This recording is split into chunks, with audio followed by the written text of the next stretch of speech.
Well, hello there, and welcome to another episode of the Full Quota podcast. We've had our first international games or week of cricket in the South African summer. It's spring, happy spring. Okay, it's not spring, it's the back end of winter. It's getting a little bit warmer. Spring day is on the 22nd of September. We're going to put that out. It's when the equinox happens. But South Africans like to call the 1st of September spring, so we'll do that. Anyway, welcome to your number one cricketing podcast on all South African matters. If you want to know an unfiltered view, an unedited view, a little bit of a raw view, this is the podcast for you, right? And yeah, please do support us. Follow us on X, subscribe to our YouTube channel. We've also got audio podcasts on Apple Podcasts as well as Spotify. So we try to cover everybody. If you want to know what's going on in South Africa, it will happen. So there are a couple of things, and I haven't briefed Tim this week, but the episode of this podcast is largely a review of the men's game. We're going to talk about the women's series loss in Pakistan as well, but it's largely the T20 Series whitewash. So aptly called this thing whitewashed. But before we go in there, Tim, how are you doing? I'm doing good despite the whitewash, as you rightly point out. I'm doing fine, mate. Hopefully it's going to be better for the ODIs. There was a point last night when I'm sitting and I'm chatting to a good friend of ours in the second, and I'm like, wait, why does Aiden always be in the middle of series losses that just don't make sense? Like that India one when he was too young, and we were like, he was too young to be the captain, and boom. And then all of a sudden, West Indies, when we were like, surely we can't be beaten by these guys, and they laid into us. And then now this one. So I'm not gonna talk about his captaincy. I will about what happened on the field because I watched on Friday and I was not happy. Wednesday and Friday, and I was like, something's weird. But we're gonna talk about that. News coming out this week of so much has happened, Tim. Oh my word. The Proteas have a new kit supplier. Like, huh? What's going on? So yes.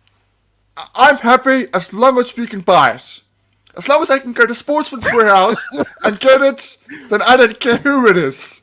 Well, it took them a year to get you that green and yellow monstrosity that they were wearing over the weekend in stores, including the test kit from Castore. But my biggest pet peeve was that World Cup kit that was so nice.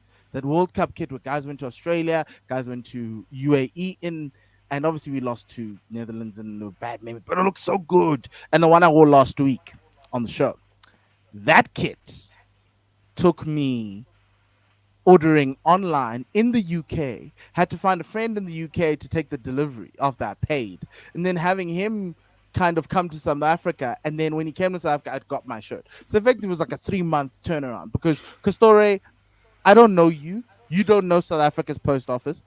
When we do things, you could just be like, well, it's on a plane in South Africa, it's going to the post office, and it could get lost. And so essentially that was it. I couldn't walk down the store. And here's a lovely story. Well, there might not be a podcast next week, but we'll be back in a week after because I'm going away, going on holiday to Europe. And I wanted a Springbok jerseys because the World Cup starts this weekend. I searched pretty much the entire of Johannesburg looking for a World Cup rugby Nike jersey, the beautiful one that the players are going to wear in France. Do you know what they told me? They didn't say it was unavailable. They said it was sold out. Seems like we're a lot of men here wearing large and extra large in Johannesburg. Well, makes sense. But when last did Cricket South Africa have that? That excitement. That I want to go buy the jersey. Look at what the Springboks are doing. Jerseys are sold out and we haven't even played a single game. Yes, maybe it was because we beat the All Blacks, but that's what winning brings. And to a certain extent, that's what this cricket team in South Africa has not done. You could say the women's team did that with the World Cup, Tim. They got to the final. But the men's team largely does not win the games we need them to win. We forget that the Springboks 2 months ago got whacked by the All Blacks on one Saturday morning, and everyone was like, ooh, we look bad. Then the Springboks came in a game that did not matter. a game of no consequence. If we lost that game, it'd have been okay, right? Because you can, it's before the World Cup. You don't want people to get injured. But they went on and they gave their A+ game. And like, for instance, the forwards of the Springboks are all going to start against. That's like the A team, right? And they went and smacked New Zealand. And then I sit there going, can the cricket team do this? Can the Proteas do this? I don't think so. Even with the stars who were missing in this series, I don't think they would have done this. And that's my biggest worry. And I, I don't know, but maybe you disagree with me because I'm like at KG, at Anwar, at David Miller, at Quinton de Kock, you might get the same recipe, especially in the T20 format. I think the T20 format, you quite possibly be right. My, I think that I get what you mean. I do 100% get what you mean. Mm. We have a tendency, though, the Proteas, to win matches that don't matter. That's the only thing that I would say. The So then, Proteas they have a tendency to win yeah, matches that don't matter, and then when it does matter, they do the un-Springbok thing. They do the flip over. They go, nah, we don't fancy this. We don't fancy we this. don't believe in beating Netherlands in Australia when the sun is shining. There was one excuse on that day where I think Dutch said because they were playing at like 10 in the morning in Australia. That's why they lost. But all the games were at night. And I sat there going, dude, that's like poor management. We should have managed them better. But that's my thing. And that's why I was like, when he spoke with Menes 2 weeks ago, I'm like, we can't get right. And Menes was like, He predicted 3-0. He predicted 3-0 and he got it. and he got it. And I don't know what I'm going to do if it's 5-0. I don't think it will be 5-0, but I don't know if it ends up at 5-0 because this team's now opened up Pandora's box. And I am freaking out. But yeah, freaking out as a fan of. Okay, let's get in right. Right here. The South African men's cricket team played Australia in the last week, 3 T20, all in Durban. Great crowd performance from the Durban people. Shout out, you guys came in your numbers. Um, and it kind of felt like it was a battle of the understudy, right? And um, this is better, Tim. Uh, Keep talking. yeah, so it was dubbed as the Battle of the Understudies. And the understudies between Australia and South Africa were the guys next in line, right? And we all wanted to see what the guys next in line looked like, right? And boy, one country looked very good, and boy, one country did not look good at all. South Africa were second best, largely, actually in both departments, right? We managed to score the 190 in the third ODI, largely because of one Donovan Ferreira, One who I one think should person. have started, you know, like game one. He's a keeper too. That was the other thing. What's this thing with Tristan Stubbs keeping when Donovan Ferreira is there? Like, I didn't get it. But well, you can answer those questions, right? But Tim, to me, it looked like, and I know Rob Walter said the Knicks guys seemingly have a long way to go. I don't think it's that. I think it's there's partly rust. That's one.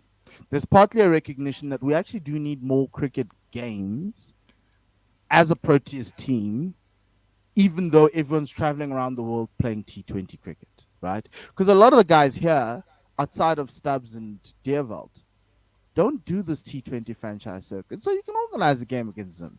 You can organize a game against the West Indies. You can go organize a game against Ireland.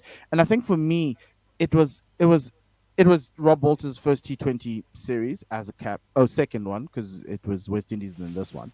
So you kind of got a sense that the game plans, the way he wanted to play was hasn't been bedded in, right? And then on top of that, these guys are getting shown up by a team also hastily brought together, but these guys' skills are just far apart. I don't want us to sit on the next group of guys aren't that great, but I think we might have to go there, Tim. I am I correct?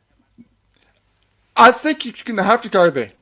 I think as much as the Big Bash has got maligned over the last couple of years, rightly so, in my opinion, for reasons of their own making. However, they created a good competition initially. They created a competition which did improve their players, and that was shown through in this competition. I'd never seen, well, no, not quite. I'd hardly seen Yeah. Matthew Short. Matthew Short was fantastic in this tournament. Absolutely fantastic. He looks like he belongs in an Australian jersey. Spencer Johnson, I seen a lot more of him. I was thoroughly impressed with him. Everyone they And trotted out that we didn't know looked like they deserved to be there. They looked like they were playing there for yes, 5 years. yes. And that's the worrying thing. The young leg spinner, Sanga, 20 odd at the first game, completely bamboozled us. So all their guys that they tried out succeeded. All the guys that we tried out, bar Ferreira, I have to say failed. That's just the fact. That's just how it is. And that is a huge concern when you've got people who are now on the Proteas side, the wrong side of 30. It's all very well saying Quinton de Kock and Miller are not worried, but as a fan, you should be, because they're not going to be around forever. They're gonna retire sooner rather than later, and it's time that these guys that are coming through, look, they are good players, but they're not delivering, and they need to start delivering. But it does expose for me the quality of the competitions domestically in both countries, and there's a big difference. There's a big difference at the moment. There's someone who can say, but guys, you know that we've just only started SA20 now. The Big Bash is like 7 years ahead of us. Even though necessarily you don't watch the Big Bash because it's like 3 months long. Give our guys a chance to get there. That's why we have SA20. That's why we're going to try and blood guys who are going to have different skills. That's why we're going to try and get guys to come in. But and therefore this ODI, the T20 series, was an indictment on the way South Africa has handled the shortest format of the game. Whereas Australia, if you look at them, they were very comfortable trotting out youngsters on this series. Youngsters who understood the brand of cricket they needed to play. It didn't feel like it was foreign to them. That the step up from domestic or franchise cricket to international was just seamless, largely because they've had 6 years. Matthew Short's not nearly new, nor Spencer Johnson. They've been in the Big Bash for 3-4 years. We don't have that. My only answer to that is a lot of the guys who played in this series are not featuring outside of the big guys. But I'm talking about the Lazard Williams, the Lungi Gitis on the back end of that, even though he features highly for the Paul Royals. But the rest of the guys, obviously, Joe Coetzee is new, he's young. But like I look at Temba, I look at Lazard, I look at Bjorn, even though he's really good for thingy. I look at Keshav. I know the Durban Super Giants like to use him, but I don't see Keshav as a seasoned franchise T20 cricketer, right? Was it not better for Rob to just pick a SA 2011? But understandably, if he picked it, it'd have Kagiso, it'd have Anrich, it'd have Gerald would be in there, but it wouldn't have Lazard. It wouldn't have Temba. It wouldn't have Andile, who came in as a substitution, right? It wouldn't have Tristan Stubbs, even though they paid him all that money, because Tristan had a bad SA20, right? Is it now time to start actually picking players? And okay, here's my quick, because I'm running around with this, right? It's not a time to change the way we play our cricket, because I know the Durban Super Giants went and picked guys who did two things, right? You always had to have a second skill. Either you batted, if you batted, you needed to bowl. If you bowled, you needed to bat. That's why we call them the land of the all-rounders. Is that not where we need to go? Because if you looked at this Australian team, littered with all-rounders, there's only a few specialists, but Spencer Johnson's could back. Aaron Hardy does it really well. Tanvir Sangha is just a bowler, but he's the specialist, right? Matthew Short is the specialist. But then you've got guys who can come in and bowl. Marcus Stoinis, bowling. and batting. Being able to. Is it not a time for us to now actually start identifying guys who can do two skills and use the T20 setup as a way to bring guys in? Because the biggest issue for me was it felt like we're back in the Mark Boucher era. That was one. The whole 6-5 split was weird, right? I was like, you can't even find an all-rounder to bowl 4 overs. There's Ethan Bosch. Why was if he like I'm baffled that Ethan Bosch is not playing because he fits the 7 role. I love Marco Jansen. He's not a 7. Let's leave it at that. He's a bowler who bats a bit. I'd even have taken Vian Mulder. He can't explode, but if you then have a guy like Vian Mulder, you can push him up the order, make him bat at 5, and you can then push a guy down like Stubbs, who's actually a batter who can bat in those later rounds. So have Donovan come in at 7, but obviously you need to give them a chance. But you can play around if you have someone in the top 6 who can bat, who can bowl. We did. We had 2 people for 2 games. And we walk out of that series not knowing whether Devil Brevis can actually bowl. Aiden Markham didn't bowl himself in the first game, which was baffling in itself. And that bothered me. It felt like we were back to the same old team that played last year. Top 6 amazing, can be amazing, but your number 7 is actually the one that takes you from the 180 to the 210, that takes you from the pass score at a ground to the score that wins you. We don't have that. And we're struggling with that, and we never addressed it. And then everyone else from a bowling perspective was so rusty and off form. Lungi and Lazard have not played cricket in months. Lungi went to America for a holiday. He went to go bowl in the nets, but he went to America on holiday. He didn't feature in MLC regularly. Lungi hasn't bowled regularly since SA20.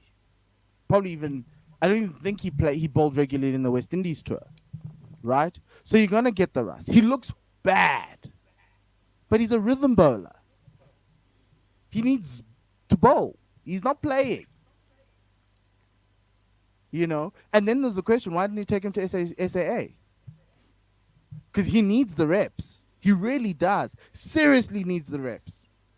Lazard's is a great bowler in T20, but even him, he needs the reps. But in South Africa, if you're not top 3, you don't get any game time. Sisanda's now injured. He's perennially injured. Like, we need to have a plan for the guys sitting. You can't just be like, oh, no, guys need to step up. You need to give them the games. So, for instance, SAA Tour that was announced recently for the West Indies at the end of the year. My starting front 3 bowlers are Lazard, Gerald, and Lungi. If it's not them, it's someone else who's knocking on the door to play and fight for a spot because they need game time. They're not going to play for the Titans because some of them are going to be at the World Cup. So they better be playing. It's this thing of not having Protea players play domestic cricket when they're at home. That's the reason why we're here. Because now guys have made it into that little fringe area where they're like a Protea, they don't play that often, and the chance they get to play for their franchise, they'll probably decline because they've traveled around the world, even though they haven't played. But, it's tiring as well, and you also want to protect guys from injury and stuff like that. Guys need to play. They need to play. Kagiso played IPL. Anrich played IPL. Tabrez was not there. And you saw it. Okay. So, can I come in? Okay, so I'm going to address an issue which you raised at the end there, not playing, coming in cold. I don't give I don't give much credence to that argument. I hear it, but I don't give much credence to it. Hardy, Inglis, was the third one. 3 of that Australian team didn't play since April. mm-hmm. They didn't play since April, and they came in there and they delivered. They didn't come in rusty. They didn't come in cold. They didn't come in undercooked. They came in and they delivered. So that's this whole thing. Shamsi was in Sri Lanka for the Lankan Premier League. He talked about it. He Yeah. talked about how important it was that he was bowling prior to this tournament. He's been bowling. He can't use that excuse. He's been bowling, Lankan Premier League. He did quite well. 9 wickets at 20, I think. Decent economy. So he's been bowling. He's been bowling well. Lungi is a separate issue. Lungi has been off for 12 months. Let's be honest. Lungi's been off for 12 months in all formats. The best thing, I think you're right, Art, the best thing for Lungi is to play that SAA team. He has to be in that SAA squad. But here's a slightly separate argument because he has been off the ball for whatever reason in all three formats. The stats back that up. We know he's a fantastic bowler, but for whatever reason, he's been off the ball for some time. I don't think I didn't say it at the time, so I can't claim it. But I don't think he should have been picked for this squad. I think somebody else, a Bartman should have played this.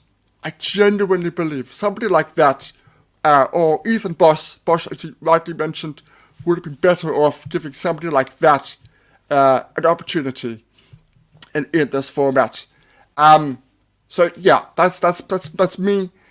The other thing is, when I talk about the batting, they all came in with what's the word?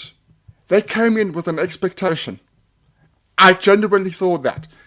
Britsky, he's the highest strike rate in the SA20 was Britsky. Yep. Yes, it was. Highest for South Africans. So he's come in with that runs and that strike rate. I must perform. Brevis has come in from the IPL. I've done it in the IPL. I must do it here. They've come in with that reputation. They come in with that behind them. Yeah. And I think the way they played suggested that they pushed you hard. If you looked at the way Marsh played, Marsh did not go from ball one. Yes. Marsh got himself in. 10, 11 balls, 14 of 12, 15 of 18. But that's Once he what got himself fans in, don't want, though. once he got himself in, he exploded. He Yeah. exploded. That is he would, but even in this format, you have got to give yourself that bit of time. You have got to give yourself that little bit of time to get yourself in, and then give your So then, being able to do what your strengths are at. Tim, I agree with you. I'm with you there. But South African fans don't want guys to come in, waste 10, 11 balls, and then try and explode on the back. And that's the reason why they don't want Rassie van der Dussen in the side in the first place. Because supposedly Rassie is a fake T20 player because he holds balls up front and then explodes. It's the reason why they didn't want Reza Hendricks. Now they've got Mpho Reza, who just now bludgeons the ball to every corner. Don't mind that. But that's what we didn't want, right? We want guys who, from ball one, can do the whole Bazball version of T20. And that's what I loved about Australia, right? Everyone had different styles. Everyone came with whatever they came with. Some went from ball one, Tim David, oh my word. Some took time, Mitchell Marsh, right? And I kind of felt like I was sitting there going, did they give these kids a game plan? Because I know South Africa, this is the thing that irritates me with South Africa will say for to a youngster, go out and play a natural game. It's fine. It's great. But we are adults. We can consume things. We are grown-ups. You can give a little bit more specificity to say, play a natural game, but I'd like to see you give yourself time in the middle. Take 4 balls. You're allowed to take 4 balls. I hope that messaging came through, right? Because it didn't. It felt like we were batting on a highway, right? And if you're not driving 120, you're out. And that's what happened. Everyone is out. Guys getting out to stupid shots. Guys falling prey. And the guys who were in the lower middle order, i.e. Aiden, Tristan, they were the ones who were able to carve out an innings because they knew there was nobody behind them. So they were going to play a much more natural version of the game. And that third T20 kind of got a sense of it, obviously. It was no run, Reza at the top, Briscoe Timber out. Then it was Aiden with a bucketload of runs. It was Tristan with runs. It was Donovan with a whole lot of runs. Um, and it's quite interesting, right? When you have a clear mindset, right? Everyone is talking about backing this, backing that. Why is it? Because it's the same coach, it's the same setup going into ODIs. How are the ODIs just so different? Because when I look at the side in the ODIs, if this side was playing 50 over cricket, I think they'd win. It's weird, right? And to a certain extent, it's a time element, right? And for me, that was the disappointing factor, is that you want these guys to perform. And I don't want to walk away to say that they are far behind the Australians. I'll say the bowlers are far behind. I think we have a bowling crisis. I think we're We do. about to enter a bowling Yeah. crisis, because I know you say pace is pace is pace. Gerald looks bad and low in this format. He takes wickets, but he's very expensive. Marco Janssen isn't the Marco Janssen with Red Ball. And Sisanda's perennially injured for us to give him a chance, but he's also been quite expensive, even though he's the wicket taker you want. And you could say they were hamstring because Sisanda was unavailable. Lungi obviously looked off color, so that's the thing. The batting on the hand, I'm not worried, because it's just 3 games. It is hit and giggle, and it's great. Um, I'm more interested to see how guys take to this format, right? I think I'm happy to have Deervelt and Matthew see what the next level is. And then now the next question is, in the next series, with whomever it may be, India, Pakistan, whoever it is, I think it might be India, you then step up. You then say, yes, I'm not at this level, but I need to be here, which is why Ethan Bosch should have been here, right? Ethan is the closest thing to an all-round option we can get right now. Wayne's not a 7, he's an 8. But you can fit him in as a 7. But he was injured.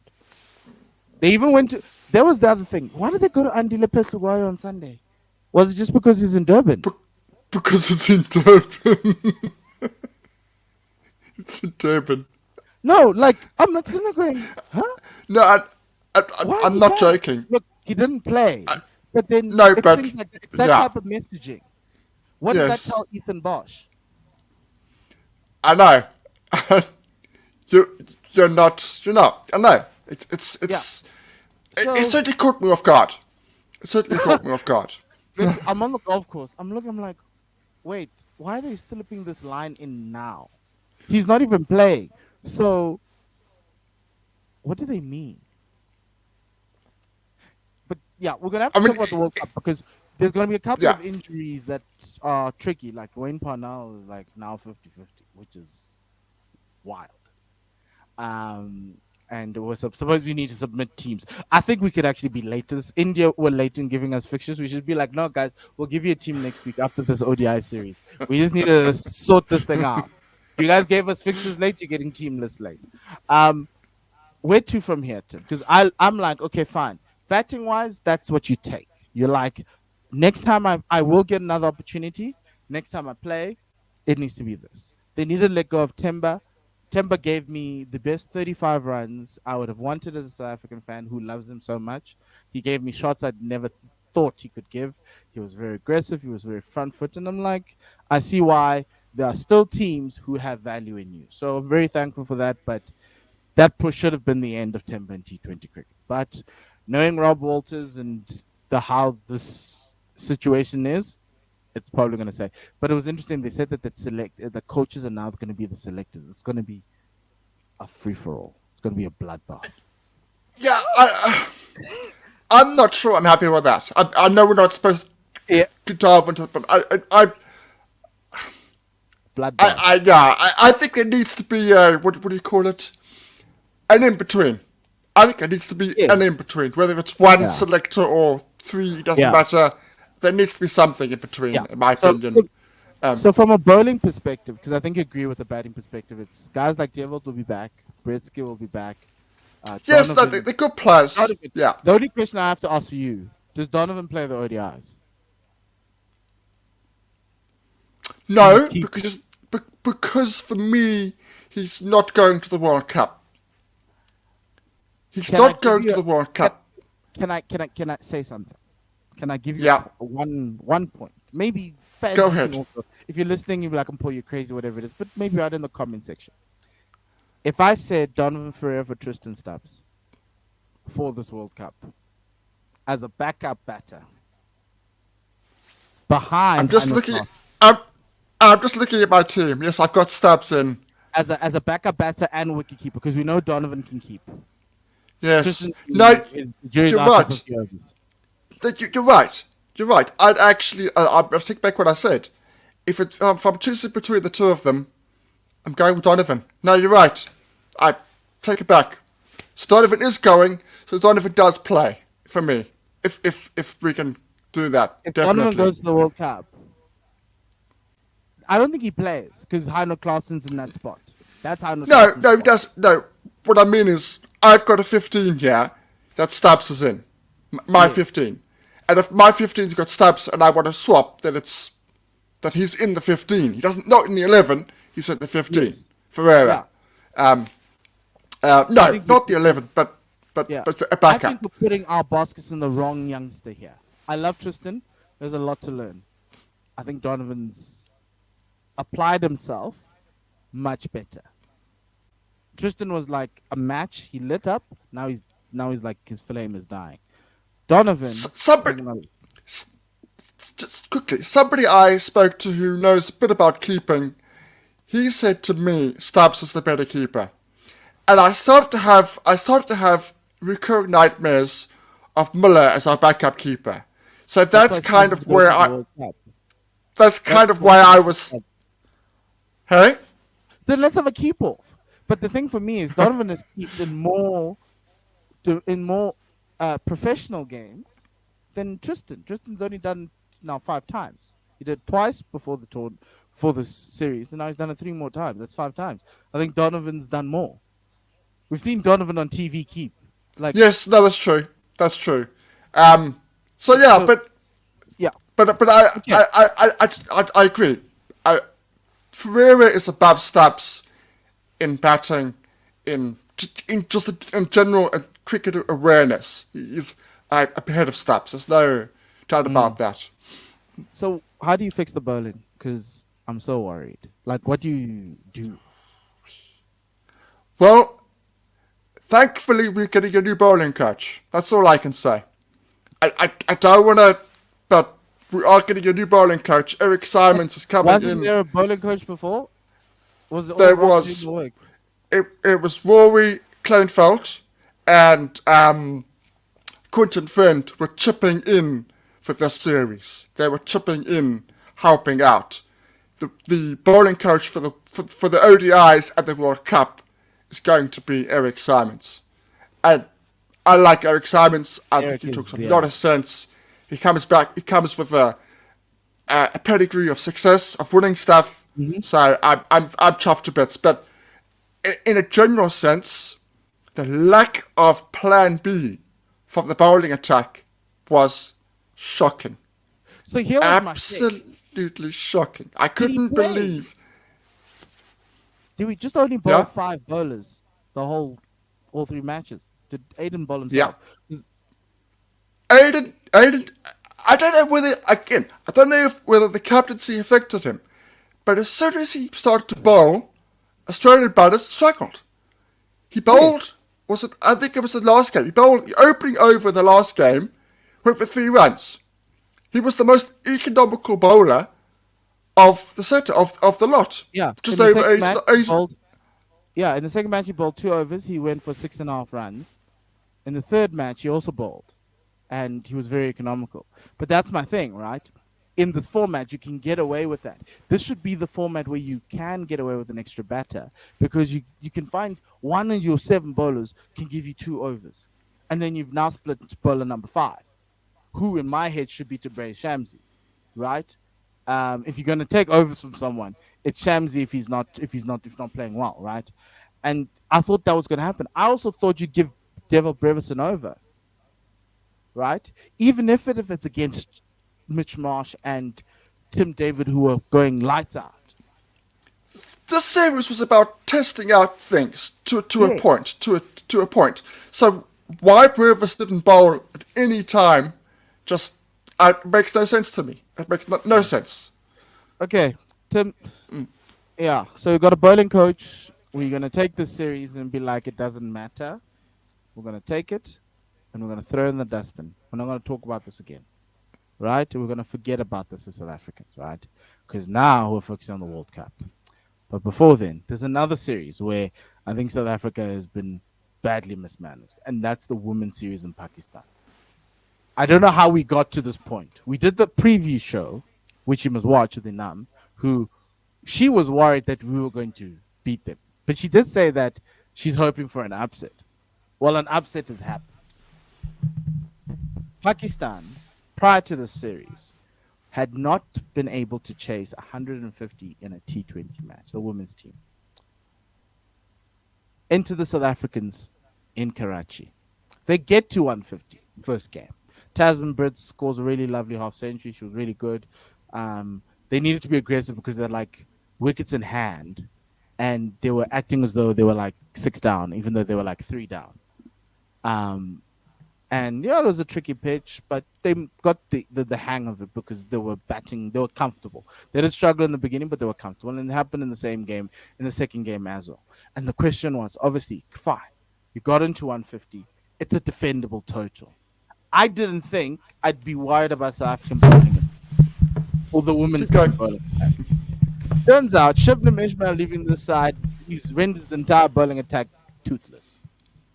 Well, I thought so, but I didn't think that a team that has, and a lot of those players are not new. They've played for the Proteas women for years. You know, that they just couldn't, and they couldn't defend 150. Poor Masabata class in those final overs, that final over again, and it happened like in 2019 where in a series it was tied, a 50 over series in Benoni. She bowled the final over. She actually won in that game. She actually did well, got wickets, and South Africa won. Happens again in game 1. Game 2, Pakistan win a little bit easier. Are you worried? Because I'm worried that we don't have an out and out pace option. I look at England and I see them, and they've got their structures in place and everything else, and they are finding paces out of the wazoo. There's a new left arm seamer that they've discovered, who's 18 years old. I'm like, wow, okay.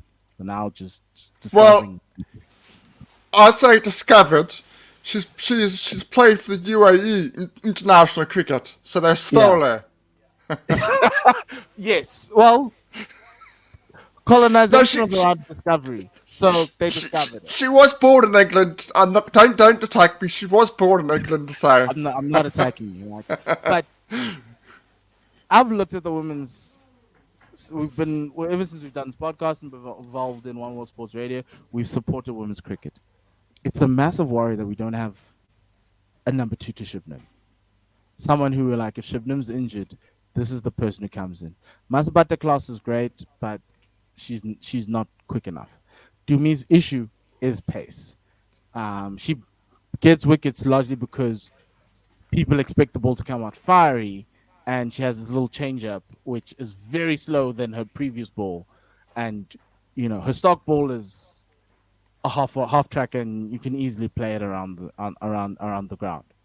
I'm very worried about our bowling in this series, as well our batting, but I'm more worried about our bowling. I think our batting, there are people who are stepping up. Tasman is and the like, but our bowling is just worrying. look. When we lost Darnay and Lazelle, yes, they could have had another couple of years with the Proteas set up. Yes, it was bad.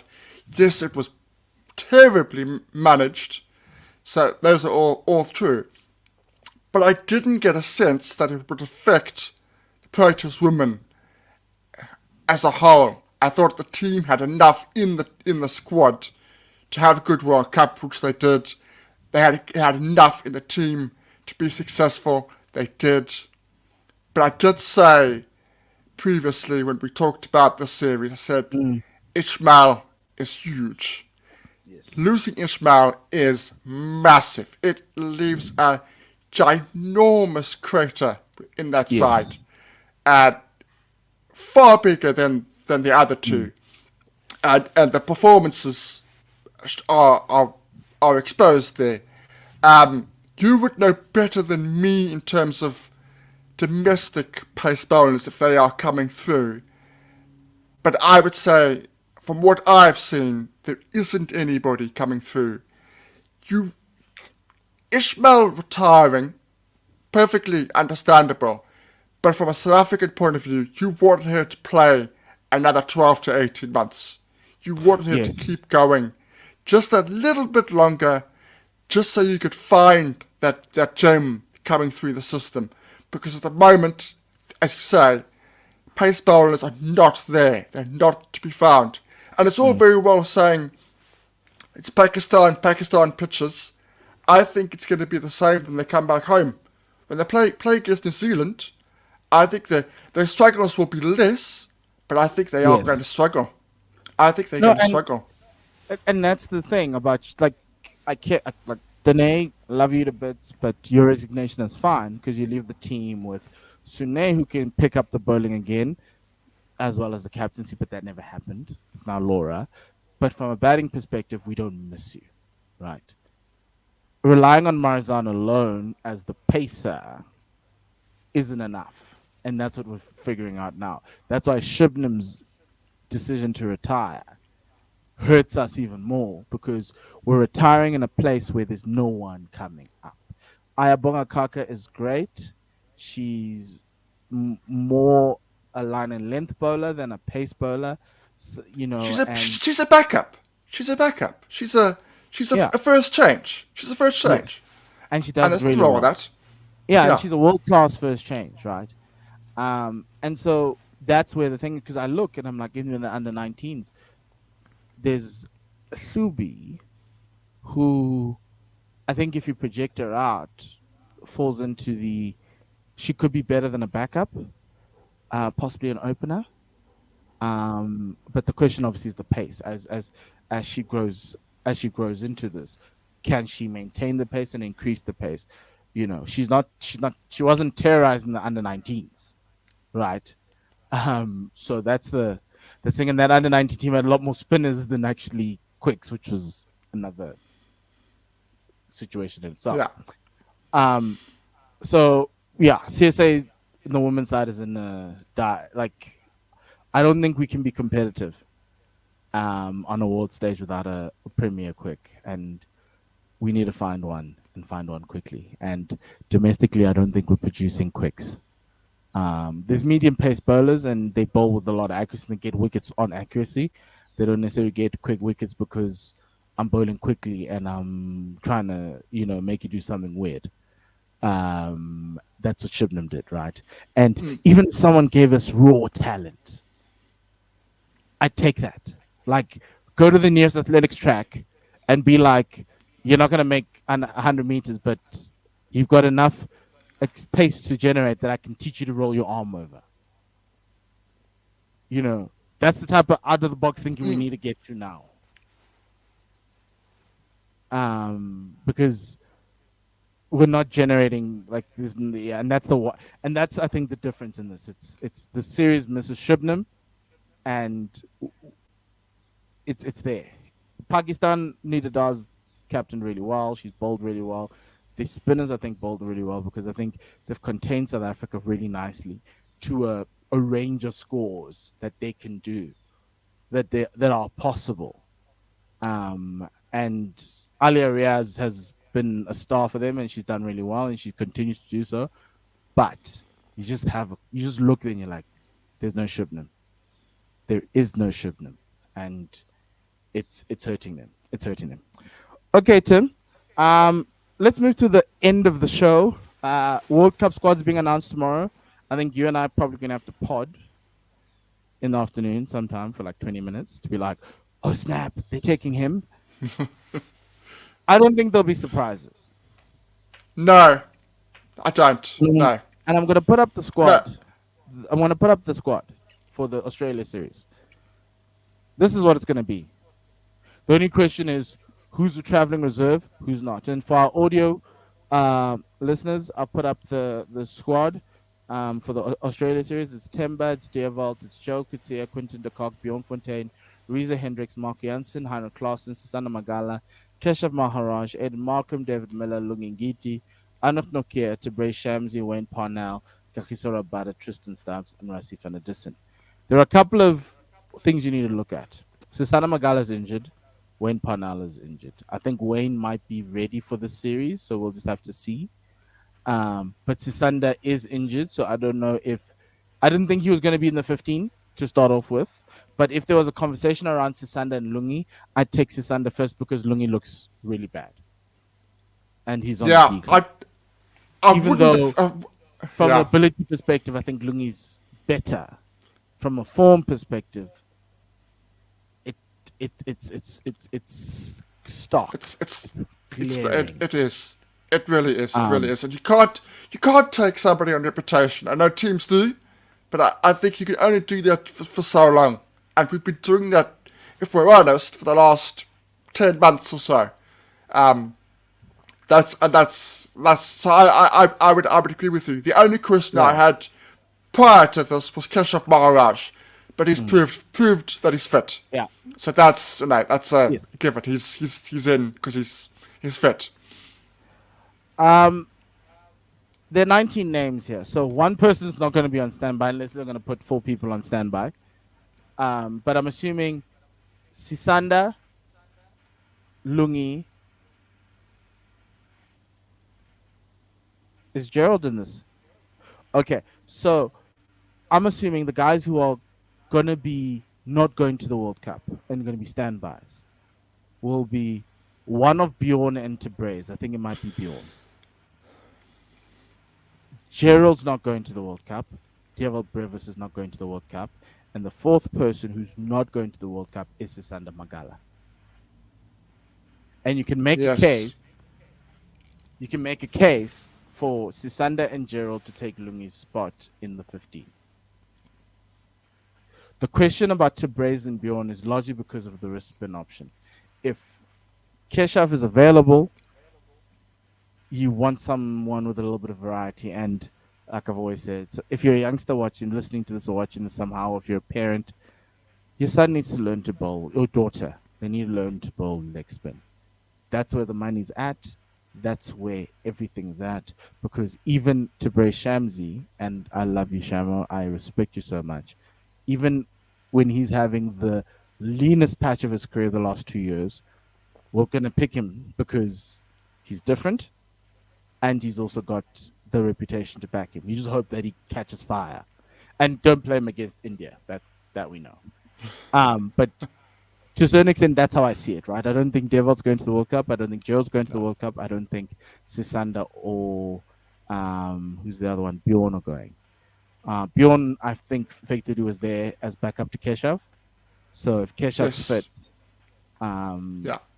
it's the question is between him and Tabrez into the 15. But I don't think they would drop Shamsi because to go to the World Cup without a wrist spinner is in India is something. It's something South Africans would do, and we've done before, but we know better. I hope we know better, and we will do better. Now, the Andile situation. He's hovering around the team. Is it something to make to write home about? Is it something to be talking about, or is it just just the one game thing? It was just the fact that he was in Durban. I think it's the latter. As much as I found it strange, um, I'd be I'd be beyond shocked if he somehow found his way into that squad. Um, Mm. Even with somebody like Lungi's struggles, Mm. it's not a like for like replacement. So I just can't Yeah, see it. I can't but make an argument for him coming in. so I think tomorrow when we talk about this team, or whenever we talk about it, because the World Cup is when next month. Um, my thing will be, and I think it is, just we're missing a number 7. Um, have you heard anything about Van Mulder maybe flying to Bloemfontein anytime soon? I watched him bat today. I know it was a different format. It was 4-day cricket, and I just... Is he in England? Yes. He's playing for Leicestershire. Okay. Well, look, Oh, it was but nice. he's It never was played nice. He nice. played a couple of nice drives, and I just thought, yay, this could And be then he got it. out. Got to 29 and he just threw it away. I'm sorry, he threw it away. We And I don't have all just... rounders in South Africa. We I really don't. Jacques spoiled us for like 15 years. Spoiled us. Now look at just... us. We are horrible from an all-round perspective. Like we don't have all-rounders, which is why I'm surprised no one's actually trying to be like Ethan. Can you bat in the top six? Can you please bat in the top six? Um, yeah, it'll be interesting to find out where There's a... people see Ethan Bosch, where they see Ethan Bosch in the setup, because he will be very important. Yes, yes. There's just one thing to add. Also at the press conference, they asked about the mental coach with the Proteas. Oh, we're back there again. And no, we've got somebody. We've got somebody. Tom Dawson Squibb, who is the... Let me just get it up here. UCT rugby coach. Oh, Uh, Rob mentioned the fact that having somebody with a different code was important. To have somebody with a different okay. code, not that it was important, but it was an aspect of it. It was good to have somebody with a different outlook, so to speak. Not somebody from within, so somebody from without. I have spoken to a few people. They think very highly of him. Look, I'm just happy we got a mental person in. I'm happy. Okay. That's good. That's exciting. Yeah, yeah. That's exciting. So, World Cup announcement tomorrow, 11 o'clock at Grey College. Significance is Hansi and probably Jonty. Really lovely school, great school. So it'll be interesting to see what CSA has in store. There's a new kit supply. Well done. Proteas women play their final T20. I don't know if it's today or tomorrow because I moved yesterday's one forward, so it'll be tomorrow.